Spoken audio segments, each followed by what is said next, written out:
News 18 India पर आप सबका स्वागत है। आपके साथ मैं हूं नेहा पंत।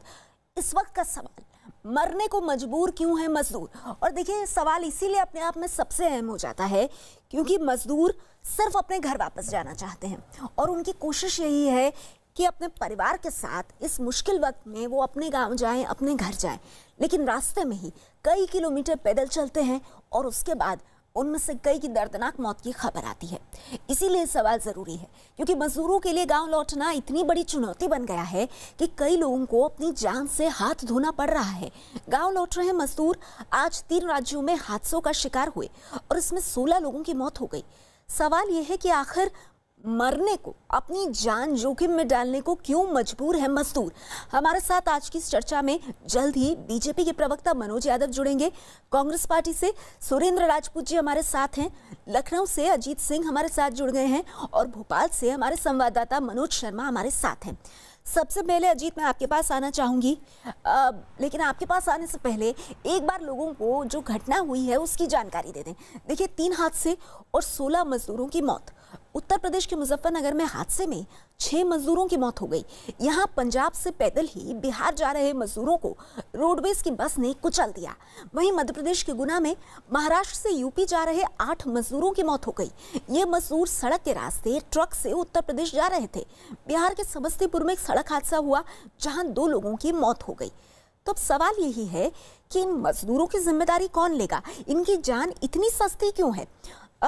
अजीत, आपके पास आने से पहले मैं सबसे पहले सुरेंद्र राजपूत जी से इस पर प्रतिक्रिया लेना चाहूंगी। सुरेंद्र जी, कोई कीमत नहीं है मजदूर की जान की हमारे देश में? नेहा, बहुत दुर्भाग्यपूर्ण बात है लेकिन सच है आज की डेट में। और ये मैं राजनीति से इतर कह रहा हूं, आप बिल्कुल सच कह रही हैं। जिस तरीके से स्थितियां बन रही हैं, जिस तरीके से मजदूर सड़क पर मर रहे हैं, जिस तरीके से मजदूरों के नाम पर कि इसकी सरकार है, उसकी सरकार है, ये है वो है, जो बातें चल रही हैं, उस तरह से लग रहा है कि मजदूर की जान की कीमत सच में कुछ नहीं है। जिस तरीके से हम लोग मजदूर, किसान बात करते रहते हैं, तो कहीं ना कहीं ऐसा लग रहा है कि क्या पूरा का पूरा सामाजिक नेतृत्व शून्यता की ओर बढ़ रहा है। आप देखिए ना, अब एक तरफ हम लोग राजनीति में सत्ताधारी दल बड़ी बड़ी बातें करते हैं, हम लोग उनके विरोध में बातें करते हैं, लेकिन अंततोगत्वा क्या होता है, मुजफ्फरनगर में बस 6 मजदूरों को कुचल देती है।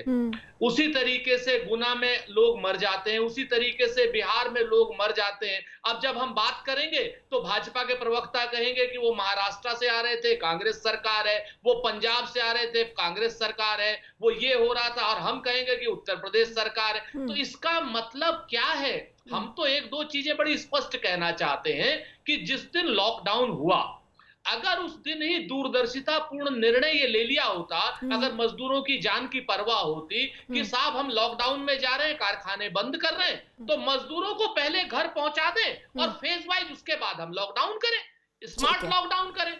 तो अब स्मार्ट लॉकडाउन तो हुआ नहीं, तो उसके बाद मजदूर तो सड़क पे आने को विवश है, अविश्वास हो गया मजदूर का सरकार। तो सुरेंद्र जी, जो स्मार्ट लॉकडाउन की आप बात कर रहे हैं, मेरे साथ जैसे ही मनोज यादव जुड़ेंगे आपका इस सवाल मैं उनके पास लेकर जाऊंगी, लेकिन क्योंकि संवाददाता भी मेरे साथ हैं, अजीत ये बताइए, अब 6 मजदूरों की मौत हुई, प्रशासन अपना काम करेगा, पोस्टमार्टम कराएगा, पर सवाल यह है कि आप तो मजदूरों के बीच में रह करके लगातार उनकी पीड़ा भी हम तक पहुंचा रहे हैं।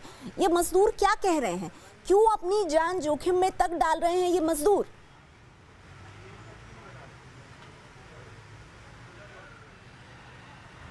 देखिए, बिल्कुल नेहा, थोड़ी देर पहले जब मैं उनसे बात कर रहा था उस वक्त भी आपने देखा था, मजदूरों का साफ कहना है कि उन्हें वहां रहने की व्यवस्था नहीं है, खाने की व्यवस्था नहीं है, उन्हें कोई सहयोग नहीं मिल रहा, लिहाजा वो उनके पास खाने को नहीं है, पैसे नहीं है, तो वो अब अपने घर को जाना चाहते हैं क्योंकि उनके पास कोई रास्ता नहीं बचा है। कोई साइकिल से चला रहा है। अभी थोड़ी देर पहले जहां मैं खड़ा हूं, यहाँ स्कूटी से बॉम्बे से 2 लोग जा रहे थे, उन्होंने कहा कि पैसा खत्म हो गया तो बीच में हमने दूसरे से पैसे मांगकर तेल भरवाए।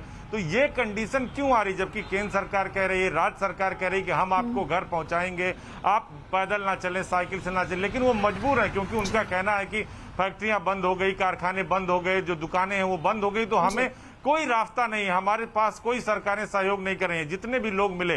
तो अब कुल मिलाकर यह है कि सरकार दावा तो करती है, लेकिन वो हकीकत कितना होता है ये देखने वाली बात होगी। और जो सड़कों पर मजदूर और श्रमिक जो दिखाई दे रहे हैं, बात है कि सभी कह रहे हैं कि हम उन्हें खाना दे रहे हैं, सरकारें कह रही हैं कि हम उन्हें श्रमिक ट्रेनें दे रहे हैं, उनको पैसा पहुंचाया जा रहा है। किसको पैसा पहुंचाया जा रहा है? कुछ मजदूरों को मदद हो रही होगी, पर ज्यादातर तो सड़कों पर दिख रहे हैं। मध्य प्रदेश के गुना में भी हादसे का शिकार सभी मजदूर महाराष्ट्र से उत्तर प्रदेश जा रहे थे। मजदूरों को लेकर जा रहे ट्रक की एक खाली बस से टक्कर होने के बाद 8 मजदूरों की मौत हो गई। इस हादसे में 40 मजदूर घायल भी हो गए हैं। तस्वीरें आप देख रहे हैं किस तरह से अस्पताल में कुछ मजदूरों का इलाज चल रहा है, और एक खाली पड़ी हुई बस जो कि खड़ी हुई थी, उससे एक ट्रक जिसमें मजदूर सवार थे, दोनों की टक्कर हो गई। गंभीर एक्सीडेंट का मामला हुआ है। उसमें बॉम्बे से यूपी उन्नाव रायबरेली ज़िले के लिए आयशर बस में जा रहे थे मजदूर लोग, और एक बस ग्वालियर से अहमदाबाद के लिए जा रही थी। तो गुना बाईपास पे एक्सीडेंट, दोनों आपस में टकराने से एक्सीडेंट हो गया है, जिसमें जो मजदूर बैठ के आ रहे थे उसमें 8 मजदूरों की अभी तक डेथ हो चुकी है, और 54 लोगों की चोट लगने से इलाजरत है जिला अस्पताल गुना में, जिनका उपचार लगातार चल रहा है, डॉक्टर टीम द्वारा की जा रही है। मध्य प्रदेश के मुख्यमंत्री शिवराज सिंह चौहान ने गुना की घटना पर दुख जताते हुए ट्वीट किया है। उन्होंने कहा है, गुना में बस और कंटेनर में हुई टक्कर में महाराष्ट्र से उत्तर प्रदेश जा रहे कई श्रमिक भाई बहनों के असमय निधन और घायल होने का दुखद समाचार मिला। ईश्वर से दिवंगत आत्माओं की शांति और परिजनों को ये गहन दुख सहन करने की शक्ति देने की प्रार्थना करता हूँ। ओम शांति। सड़क हादसे में मजदूरों की मौत पर उत्तर प्रदेश के पूर्व सीएम और समाजवादी पार्टी के अध्यक्ष अखिलेश यादव ने केंद्र सरकार को निशाने पर लिया और ट्वीट किया। उन्होंने कहा, उत्तर प्रदेश के मुजफ्फरनगर बस हादसे में प्रवासी मजदूरों की दर्दनाक मौत पर गहरा दुख, श्रद्धांजलि। पहले ट्रेन और अब बस हादसा। मजदूरों की जिंदगी इतनी सस्ती क्यों? वंदे भारत मिशन में क्या देश की गरीब जनता नहीं आ सकती? इतना ऊपर बेउड़ना ठीक नहीं कि जमीन की सच्चाई की उपेक्षा हो जाए। तो देखिए, इस तरह की प्रतिक्रियाएं सामने आ रही हैं।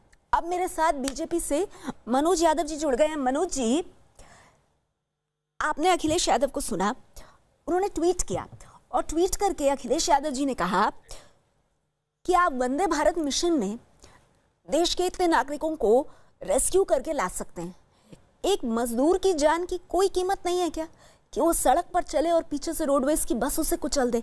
कहीं वो कंटेनर में भर के जा रहा और खड़ी बस से टक्कर हो जाए और वो मर जाए। क्या मजदूर की यही कीमत है हमारे देश में?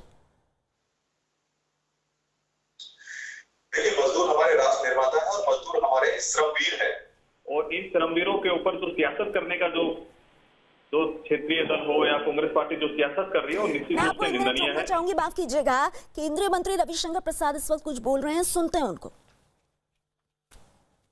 को पूरी बचाने की कोशिश की है। इसके पहले कि मैं विषय पर आऊं, ये श्रीमान जज अभय टिपसे कौन है? ये मुंबई हाईकोर्ट के एक रिटायर्ड जज हैं, और रिटायर होने के लगभग 10 महीना पहले सुप्रीम कोर्ट कॉलेजियम ने इनको इलाहाबाद हाईकोर्ट ट्रांसफर किया था प्रशासनिक कारणों से, on administrative grounds. Therefore, if a judge was transferred about 10 months prior to his retirement from Bombay High Court to Allahabad High Court on administrative ground, that tells its own story. लेकिन उससे भी रोचक बात यह है, इन्होंने 13 जून 2018 को Congress party join किया था रिटायरमेंट के बाद। ये सब कुछ डिजिटल रिकॉर्ड पर अवेलेबल है, साइट्स पर अवेलेबल है, आपको पार्टी की ओर से उसको दिया जाएगा। और जब इन्होंने ज्वाइन किया तो इनके ज्वाइनिंग बहुत हाई प्रोफाइल थी। उसमें राहुल गांधी जी, अशोक गहलोत, अशोक चौहान और बाकी एक आध जर्नलिस्ट एमपी जो हैं उनके वो प्रेजेंट थे। मैं वो तस्वीर आपके सामने दिखा रहा हूं, आप स्क्रीन देखिए। तो ये एनआई की तस्वीर है, से अलॉन्ग विद राहुल गांधी, अशोक गहलोत, अशोक चौहान, अपने जो एमपी हैं, जो फॉर्मर एडिटर हैं राज्यसभा के कांग्रेस के। हमने पहले भी कहा है कि नीरव मोदी के मामले में कांग्रेस पार्टी ने हमेशा बचाने की कोशिश की। आपको याद होगा ये पूरा इनका जो उनको मिलता था। तो रविशंकर प्रसाद केंद्रीय मंत्री अपनी बात रखते हुए चलिए एक बार फिर से हम अपनी आज की चर्चा का रुख करेंगे। एक ऐसा मुद्दा जो देश भर में छाया हुआ है, जिससे सबसे ज्यादा पीड़ा जो है वो हो रही है मजदूरों को, फंसे हुए मजदूरों को। आप अपनी बात पूरी कीजिए मनोज यादव जी, और आप बात पूरी करें उससे पहले राजनीति जो करे उससे करने दीजिए। जो मजदूर मरे हैं, जिनकी जान गई है, उस पर तो दो शब्द कहे जा सकते हैं ना, या फिर ना उनके जीते जी उनके साथ कोई है, ना कोई मरने के बाद उन पर कहने वाला है। देखिए, जो हमारे राष्ट्र निर्माता है, हमारे श्रमवीर हैं, उनके प्रति हमारी गहरी संवेदना है। और जिस तरह से वो निकल रहे हैं, राज्यों से निकल करके अपने घरों की तरफ प्रस्थान कर रहे हैं, निश्चित रूप से एक चिंता का विषय है। लेकिन सवाल ये उठता है कि आखिर जब राज्य सरकार को कह दिया गया है कि आपको लॉकडाउन में छूट मिलने वाली है, आप अपने उद्योग धंधों को, छोटे उद्योग धंधों, कुटीर उद्योग धंधों को आप चालू कर सकते हैं, तो ये राज्य सरकारों की जिम्मेदारी है किसी भी तरह से उनको प्रोत्साहित करें, उनके रहने की, खाने की और अच्छी उचित व्यवस्था करें, उनकी रोजी रोटी की भी व्यवस्था करें। हम लोग हरियाणा से सीख सकते हैं। हरियाणा राज्य ऐसा है जिन्होंने एक वेब पोर्टल चालू किया जिसमें 1.5 से 2 लाख के आसपास लोग रजिस्टर कर चुके हैं, बिहार और उत्तर प्रदेश के। वो लोग हरियाणा में आना मेरे ख्याल में उनका संपर्क हमसे कट गया है। सुरेंद्र राजपूत जी, मैं आपके पास आऊंगी, लेकिन उससे पहले मनोज शर्मा भोपाल से हमारे साथ हैं। मनोज, ये बताइए, हरियाणा से सीख सकते हैं कह रहे थे हमारे सम्मानित नेता, वो मेरे साथ फिर जुड़ेंगे तो मैं उनसे पूछूंगी कि हरियाणा का मॉडल तो चलो देश देखे, लेकिन उत्तर प्रदेश और मध्य प्रदेश, जहां पर उन्हीं की पार्टी की सरकार है और वहां पर मजदूरों की ऐसी असमय मौत हुई, इस पर कौन जवाब देगा मनोज? अभी तक जितनी घटनाएं हुई नहीं, ध्यान से देखो अगर आप, तो सबसे बड़ी विडंबना यही है कि तय करना था सबसे पहले कि मजदूर तो भारत का है। हाँ। मजदूर मध्य प्रदेश का नहीं है, उत्तर प्रदेश का नहीं है, महाराष्ट्र का नहीं है, आंध्र प्रदेश का नहीं है। सारी बातें तमाम मुख्यमंत्री एक ही बात करते दिखाई देते हैं कि हम अपने मजदूरों के हितों का संरक्षण करेंगे, कोई भूखा नहीं सोएगा, सबको उसके घर पहुंचाया जाएगा, इस तरह की बातें। क्योंकि मजदूर तो हिंदुस्तान का है, ये पहले एहसास हो जाता। क्योंकि ये मजदूर जो हैं, इनको चोरी छिपे ट्रक के ऊपर बैठने की ज़रूरत क्यों पड़ी? पहला सवाल नेहा ये है, अगर वो चोरी छिपे ट्रक के ऊपर बैठकर महाराष्ट्र से चलकर उत्तर प्रदेश जाने की कोशिश नहीं कर रहे होते, अगर उनको रात में चलने की ये वाक़या कितने बजे हुआ? ये दर्दनाक हादसा रात के 2 से 3 बजे के बीच में हुआ। अगर उनको पता होता कि वो कोई चोरी नहीं कर रहे हैं, अपने घर जाने में वो कोई चोरी नहीं कर रहे हैं, वो अपने घर जा रहे हैं, तो वो हो सकता था कि उन्होंने यही सफ़र दिन में तय किया होता और शायद ये वाक़या नहीं होता। तो सबसे पहले एहसास इस बात का हो कि सारे मजदूर हिंदुस्तान के हैं और वो किसी भी राज्य में हो, उस राज्य में उसे इस तरह से ट्रीट ना किया जाए कि हमको उत्तर प्रदेश का मजदूर वापस भेजना है, उनके लिए हमने इतनी बसें लगाई हैं। नहीं भाई, वो हिंदुस्तान के मजदूर हैं। बिल्कुल सही बात आप कह रहे हैं, आप बिल्कुल सही कह रहे हैं मनोज, कि हमें उन्हें भारतीय मानना होगा। भारतीय मानने से पहले अगर हम उन्हें इंसान मान लें तो बहुत बड़ी बात है, क्योंकि आज ऐसा लग रहा है कि उनकी जान की कोई कीमत नहीं है। देखिए, यूपी के मुजफ्फरनगर में, जैसा हमने आपको बताया, बड़ा हादसा हुआ है। पंजाब से पैदल ही बिहार जा रहे मजदूरों को रोडवेज की बस ने कुचल दिया। हादसे में 6 मजदूरों की मौत हो गई, जबकि कई मजदूर घायल भी हुए हैं। बताया जा रहा है कि जो सभी मजदूर हैं, ये पंजाब में मजदूरी करते थे और पैदल ही बिहार में अपने घरों के लिए निकल गए थे, लेकिन मुजफ्फरनगर में रोडवेज की बस ने इन्हें कुचल दिया और हादसे में 6 मजदूरों की मौत हो गई। उत्तर प्रदेश के सीएम योगी आदित्यनाथ ने मुजफ्फरनगर में हुए हादसे में मजदूरों की मौत पर दुख जताते हुए ट्वीट किया, और वो ट्वीट जो है वो हम एक बार फिर से आपको दिखा दें। मुजफ्फरनगर जिले में, माफ कीजिएगा, योगी आदित्यनाथ का ये ट्वीट है। मुजफ्फरनगर जिले में एक सड़क दुर्घटना में पंजाब से बिहार जा रहे प्रवासी कामगारों श्रमिकों की मृत्यु दुखद है। मेरी संवेदनाएं शोक संतप्त परिजनों के साथ हैं।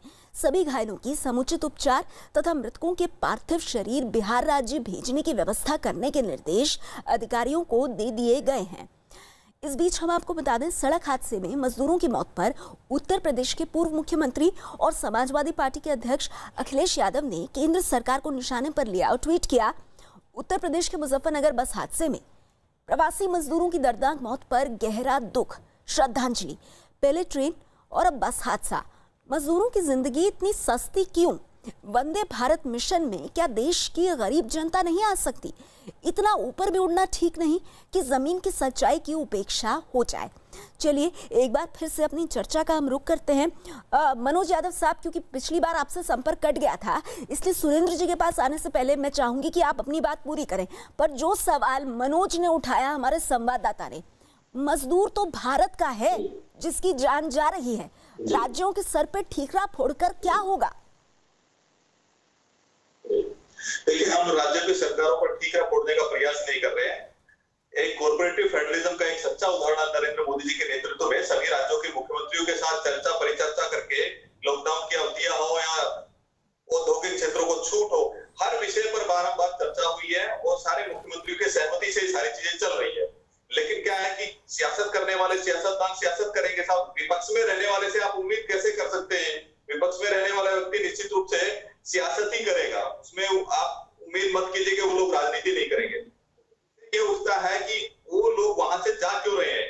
जब केंद्र सरकार ने कह दिया है कि अभी छूट मिलने वाली है, राज्य सरकारें भी सहमति बन रही है कि अभी एमएसएमई सेक्टर में छूट मिलेगी, अब औद्योगिक धंधे वहां से चालू होने वाले हैं, तो राज्य सरकारों की जिम्मेदारी बनती है, नैतिक जिम्मेदारी बनती है कि उनको प्रोत्साहित करें, उनको बोले कि भाई आप यहाँ रहिए, आपके रोजी रोटी की भी चिंता करेंगे, आपके रहने खाने की भी व्यवस्था हम लोग करेंगे। लेकिन सियासत करने की आवश्यकता नहीं है। सियासतदान तो ऐसे लोग हैं कि विपक्ष क्या करे?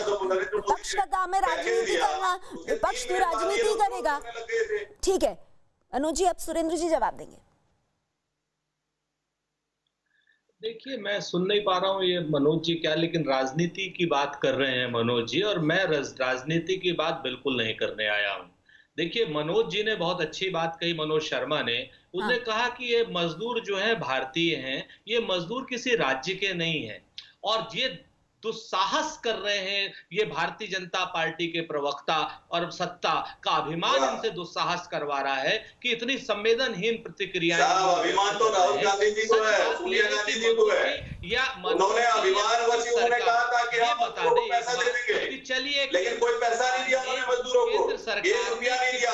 कितना पैकेज जो है मजदूरों की राहत के लिए राज्य सरकार को दिया, कितना पैकेज दिया जिससे कि वो उसमें कर दें। और जो सबसे बड़ी बात नेहा, इनसे कोई ज्यादा जवाब देने की आवश्यकता नहीं है, मैं आपको एक जवाब दे रहा हूं जो आप ऊपर तक पहुंचाइए। ये जो मजदूर पैदल चल रहे हैं ना नेहा, इनमें से मैक्सिमम मजदूर असंगठित क्षेत्र के हैं, ये रजिस्टर्ड मजदूर नहीं है। आप बात समझिए, 8% मजदूर असंगठित क्षेत्र के हैं, जिनके पास कोई कार्ड नहीं है। ठीक है सुरेंद्र जी, मैं आपकी बात समझ गई। मैं ये सवाल पूछ रही हूँ मनोज यादव जी से। मनोज यादव जी, अगर हम शांति से एक दूसरे की बात सुनेंगे तब तो समझ आएगा आपको। एक मिनट मनोज यादव जी, मनोज जी, बाद में राजनीति हो सकती है, शांति से अगर आप सुनेंगे कि कांग्रेस के प्रवक्ता क्या कह रहे हैं, तभी तो आप उस बात का जवाब दे पाएंगे, नहीं तो आप वही बोलते रहेंगे जो बहुत ही जनरल बात है। लेकिन अजीत कुछ कहना चाहते हैं। जी अजीत।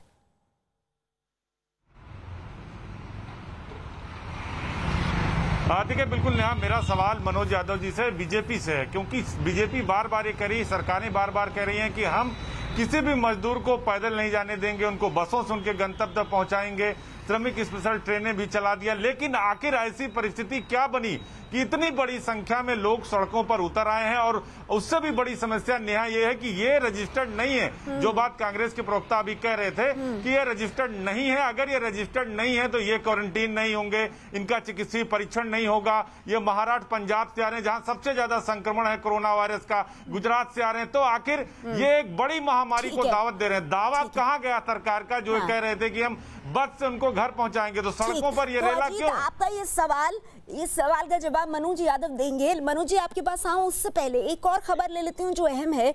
दिल्ली के पास गौतम बुद्ध नगर के ग्रेटर नोएडा में भी कई मजदूर पैदल, रिक्शे के जरिए और ट्रकों की मदद से अपने गांव लौटते नजर आए। तस्वीरें आप देख रहे हैं। इन मजदूरों ने पुलिस वालों पर परेशान करने का आरोप लगाया।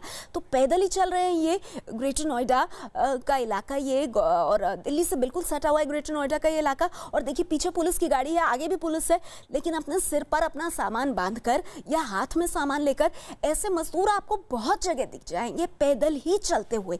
तो ग्रेटर नोएडा की 2 तस्वीरें आपके सामने हैं। और अब बताइए कि हम लॉकडाउन 4 में थोड़ी और रियायत देने की बात कर रहे हैं, लेकिन ये मजदूर जो हर दिन कमाकर खाने वाले हैं, इनको हम इनके घर नहीं पहुंचा पा रहे हैं। इनकी हालत इतनी खराब है। कैसे ऐसे हम ये कोशिश भी कर सकते हैं और सोच भी सकते हैं कि इस महामारी पर हम विजय पाएंगे? आखिर जो तमाम दावे किए जा रहे हैं उससे किसका भला हो रहा है?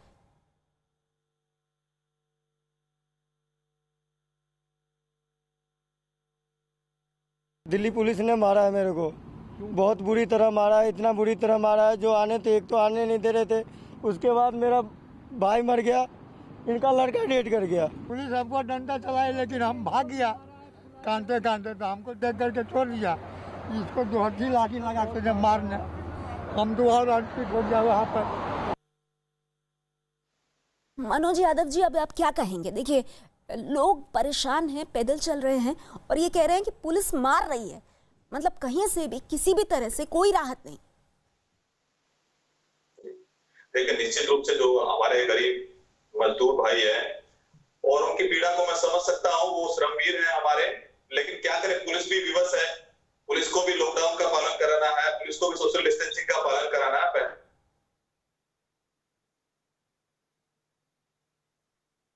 मेरी समझ से बाहर है, मतलब इसमें तो कोई दो राय है ही नहीं कि पुलिस को लॉकडाउन का पालन कराना है। नहीं, एक मिनट मनोज यादव जी, इसके लिए किसी गरीब की पीठ पर लाठी तोड़ी पड़ेगी। उनके पास क्या है? उनके पास घर नहीं है, उनके पास अपना परिवार नहीं है। अभी अपने गांव से, अपने कस्बे से वो दूर है, खाने को रोटी नहीं, जेब में पैसे नहीं, पीठ पर पुलिस का डंडा। अभी जैसे अजीत ने पूछा, जैसे कांग्रेस के प्रवक्ता ने सवाल उठाया सर कि असंगठित क्षेत्र के मजदूर हैं, तो इनका हाल तो बहुत ही खराब है, इनकी तो सुध लेने वाला कोई नहीं है। मनोज जी निश्चित रूप से हाल पूरे विश्व का खराब है, पूरे भारतवर्ष का खराब है, क्योंकि कोरोना महामारी आई हुई है, तो हालात तो पूरे विश्व समुदाय के खराब है। अब हमारी जिम्मेदारी ये बनती है कि हम लोग सियासत ना करके और हम लोग एकजुटता दिखाएं, राज्य भी उतना ही सहयोग करें अपने नोडल अधिकारी। मैं तो कोई सियासत कर ही नहीं रही हूँ, जो नोडल अधिकारी मजदूरों की बात कर रही हूँ। मैं ये उम्मीद कर रही थी मनोज यादव जी की, क्योंकि आप बीजेपी से आते हैं, आप ये भरोसा देंगे कि मैं अपनी आंखों के आगे जो तस्वीरें देख रहा हूँ, और कुछ नहीं तो कम से कम संबंधित अधिकारियों से बात करके स्थिति को समझूंगा और इन मजदूरों के लिए अगर कुछ हो सके तो करूंगा। कम से कम इतना आप लोग कीजिए, इतना आप लोग कीजिए। हम ये पीड़ा दिखा सकते हैं, लेकिन आप लोग सत्ता में हैं, आप ही लोग कुछ कर सकते हैं, इसीलिए कृपया कुछ कीजिए। मेरे पास चर्चा के लिए इतना ही वक्त है, आप दोनों वक्त निकाल कर आए और आपने इस कार्यक्रम में शिरकत की। आगे बढ़ते हैं। मजदूर सड़क पर उतर रहे हैं और हादसों को आमंत्रण दे रहे हैं। ऐसी एक तस्वीर हैदराबाद की है, जहां काम करने वाले एक मजदूर अपनी गर्भवती पत्नी और 2 साल की बच्ची को लकड़ी के पटरे से बनाई एक गाड़ी में खींचता नजर आया। तस्वीरें आपके सामने। बताया जा रहा है कि मजदूर हैदराबाद से 17 दिनों में करीब 700 किलोमीटर का सफर तय करके मध्य प्रदेश के बालाघाट में अपने गाँव पहुंचा था।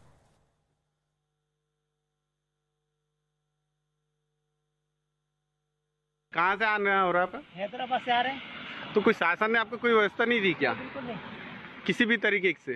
सिर्फ गोंदे में एक बार खाना मिला हमको, हाँ, बाकी कहीं पे हमको कुछ नहीं मिला। यहाँ पे खाना मिला तो खाना भी खाना योग्य नहीं था। कहाँ? ये राजेगांव। राजेगांव में। तो आपकी मेडिकल जांच वगैरह हो गई? हाँ, हो गई। तो आपको वहाँ जो हैदराबाद में किसी तरीके की सुविधा नहीं मिल पाई है? नहीं, कुछ भी नहीं, किसी भी तरीके नहीं। हम लोग लगातार जो इस समय कोरोना संकट चल रहा है, इसमें ये भी है कि बालाघाट जिले में दक्षिण के राज्यों से कई सारे मजदूर काफ़ी संख्या में पैदल चल के भी आ रहे हैं, गाड़ियों से भी पहुंच रहे हैं। तो अभी भ्रमण के दौरान महाराष्ट्र बॉर्डर पर ड्यूटी करते हुए एक पैदल परिवार देखा, जिसमें पिता जो है राजू घुरमारे, उसके साथ 2 साल की बच्ची अनुरागनी और उसकी गर्भवती पत्नी धनवंता। तो हम लोगों के पास जो भी संसाधन उस समय उपलब्ध थे, बिस्किट्स थे वो प्रोवाइड कराए गए। साथ में बच्ची के पास चप्पल नहीं थी, वो प्रोवाइड कराई गई, बच्ची को चप्पल दिया गया। और साथ में उनको बॉर्डर पर पहुंचने के बाद मेडिकल चेकअप करा के तत्काल बस से घर रवाना किया गया है। साथ ही इनमें ये भी कहा गया कि घर पर रहकर अपने क्वारंटाइन नियमों का पालन करें। तो ऐसी स्थिति में इसमें ये भी देखने में आया था कि जो पिता है वो हैदराबाद से जो कि पैदल आ रहा है, तो उसने खुद ही अपने हाथों से एक गाड़ी फ्रेम की है जिसको सड़क पे छोटे पहिए लगा के उसको लुढ़काता हुआ ला रहा है। और इस वक्त ये एक अहम खबर हरियाणा से आ रही है। हरियाणा के अंबाला में मजदूर मुश्किल में फंसे हुए हैं। इस पर हमारे संवाददाता मोहित हमारे साथ जुड़ गए। मोहित, पूरा मामला क्या है?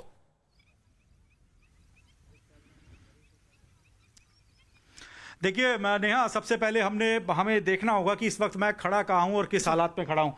ये खेतों का इलाका है। यहाँ से करीब 1.5 किलोमीटर दूर नेशनल हाईवे है और पंजाब से जो मजदूर लगातार पिछले कई दिनों से पैदल चलकर आ रहे हैं उनको हाईवे पे जाने नहीं दिया जा रहा, हरियाणा में एंटर होने नहीं दिया जा रहा, उनको आगे उत्तर प्रदेश जाना है। ये मजदूरों का झुंड आप जो मेरे पीछे देख रहे हैं वो इसी तरह से इन खेतों में से होकर गुजरता है और इनको आगे यहाँ से करीब 50 कदम आगे हम चलेंगे तो यहाँ पर एक नदी है, उस नदी को ये लोग क्रॉस करके आगे बढ़ रहे हैं, लेकिन इनको हाईवे पे चलने की परमिशन नहीं है। अगर हरियाणा में ये लोग हाईवे पे आएंगे तो इनको डंडे मारे जाएंगे, इनको वापस भेज दिया जाएगा। और आप सामने देखिए, ये नदी है घग्गर नदी।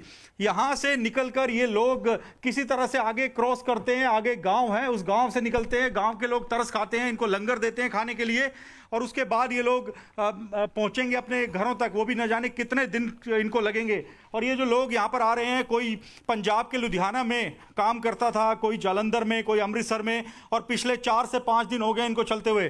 कहाँ से आप लोग आ रहे हैं और किस हालात में कितने दिन से चल रहे हैं? सर, हम लुधियाना से आ रहे हैं, काफ़ी दिन हो गए हमको चलते चलते, बड़ी मुश्किलों का सामना करते हुए यहाँ तक पहुँचे हुए हैं। तो हाईवे से क्यों नहीं आ रहे आप लोग? यहाँ खेतों में से ये तो इतना खतरनाक है नदी क्रॉस करना, यहाँ से आप जाएंगे आगे? सर, हाईवे पे रोक रहे हैं हम लोगों को, डंडे मार के भगाते हैं, वहाँ से आगे जाने नहीं देते हैं, तो मजबूरी में यहाँ से पास करना पड़ता है। तो कहाँ जाना है आप लोगों को? जाना है सर, बिहार जाना है। आपने बिहार जाना है? हाँ जी। आप लोगों ने कहाँ जाना है? हाँ जी, यूपी जाना है, कानपुर, उत्तर प्रदेश। तो कितने दिन और लगेंगे, कुछ अंदाजा है? कैसे चलेंगे? 20 दिन और लग जाएंगे, 20 दिन से कम नहीं लगेगा। कितने परेशान हो रहे हैं हम लोग को, ये एहसास है सर।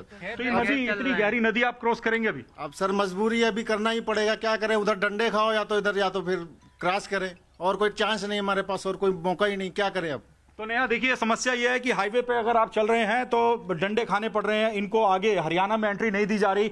लोग ये कह रहे हैं कि पंजाब से अगर लुधियाना से 3 या 4 दिन में लोग चलकर आ गए हैं तो ये वापस कहाँ जाएंगे? ये बात है जिसको लेकर ये लगातार सवाल खड़े कर रहे हैं। और पैदल ही देखिए, पीछे जो पूरा इलाका आप देखिए, काफी खतरनाक इलाका है, खेतों और जंगल का इलाका है, यहाँ से लोग पैदल ही क्रॉस कर रहे हैं। और आगे आप देखिए, ये नदी है, इसको क्रॉस करना पड़ेगा क्योंकि आगे जाने का रास्ता नहीं है। तो आप देखिए किस हालात में जो प्रवासी मजदूर हैं वो लगातार यहाँ से गुजर रहे हैं। हरियाणा सरकार अगर चाहे तो इनको हाईवे पर पूछ सकते हैं मोहित, तो इनसे ये भी पूछिए कि ये जो श्रमिक ट्रेनों की बात हो रही है या जगह जगह खाना खिलाने की बात हो रही है, होम शेल्टर में रखने की बात हो रही है, क्या सरकार के कोई भी जो कदम है ये इन तक पहुंचे नहीं है? क्या कोई ट्रेन किसी भी तरह से ये नहीं जा सकते?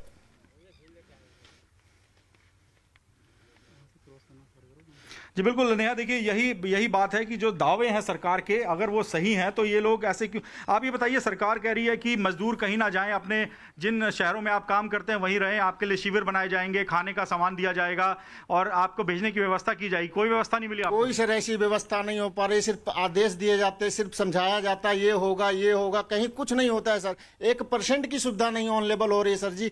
15 दिन से हम लोग जब बिल्कुल बेबस हो गए तब हम लोग को अपना स्थान छोड़ना पड़ा। रजिस्ट्रेशन करवाया पंजाब सरकार कह रही है रजिस्टर कराइए, ट्रेनें चलेंगी। सर मेरे पास मेरे पास बैक डेट 15 दिन का है, हमारे पास डिटेल है सर। तो कोई वहां से रिस्पांस नहीं आया? जी सर, कोई रिस्पांस नहीं आता है। उसके बाद भी अगर कोई वहां से कोई नंबर होता नहीं है सर, हम लोग वेट ही कर सकते हैं। 15 दिन वेट करने के बाद हम लोग यहाँ पे ये कदम उठाएंगे। आप देखिए इनके कंधों पर बोझ देखिए, ये जो बैग है, इनके सामान है, कुछ लोग साइकिलों पर ही आ गए हैं। कहाँ से साइकिल पर चल के आ रहे हैं आप लोग? जी मुकेरिया। जी सर, मुकेरिया गुरदासपुर के पास। जी। कितने दिन हो गए साइकिल पे चलते हुए? जी सर, 4 दिन कम से कम हो गए। तो वहाँ रास्ते में कहीं कोई शिविर, कोई खाने की व्यवस्था कुछ नहीं मिला? खाने होने कुछ व्यवस्था नहीं सर। तो ऐसे ही चले जा रहे हैं? जी सर, ऐसे ही चले जा रहे हैं। तो देखिए, साइकिलों पे पैदल लोग अपना सामान लेके अपने कंधों पे हाथ रख के किसी तरह से बस चलते जाना है। और आप देखिए सामने अब बड़ी चुनौती ये है कि ये जो नदी है इसको कैसे पार किया जाए। और मैं आपको बताऊं, इस नदी तक आने का रास्ता मैंने भी ढूंढा, क्योंकि हाईवे से सीधे तौर पे दिखाई दे रहा है कि मजदूर इस तरह से नदी से निकलते हैं और आगे खेतों में से होकर आगे बढ़ रहे हैं। लेकिन यहाँ पर पुलिसकर्मी भी मौजूद हैं, हरियाणा सरकार के लोग भी मौजूद हैं।